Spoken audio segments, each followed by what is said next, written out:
السلام علیکم ناظرین۔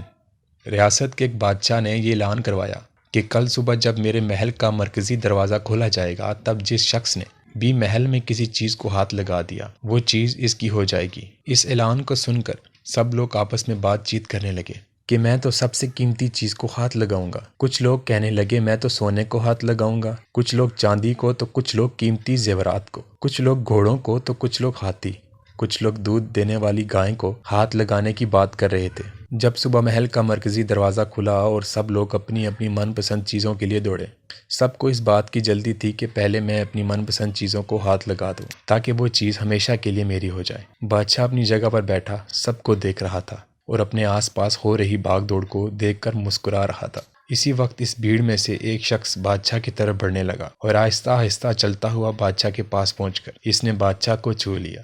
بادشاہ کو ہاتھ لگاتے ہی بادشاہ اس کا ہو گیا اور بادشاہ کی ہر چیز بھی اس کی ہو گئی۔ جس طرح بادشاہ نے ان لوگوں کو موقع دیا اور ان لوگوں نے غلطیاں کی، ٹھیک اسی طرح ساری دنیا کا مالک بھی ہم سب کو ہر روز موقع دیتا ہے۔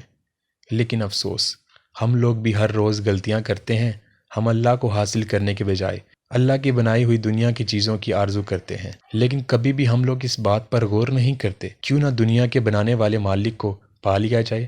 اگر مالک ہمارا ہو گیا تو اس کی بنائی ہوئی ہر چیز بھی ہماری ہو جائے گی۔ اگر آپ کو ہماری ویڈیو اچھی لگی تو ہمارا چینل لازمی سبسکرائب کیجیے گا اور بیل آئیکن کو بھی پریس کیجیے گا تاکہ نئے آنے والی تمام ویڈیوز آپ کو ملتی رہیں۔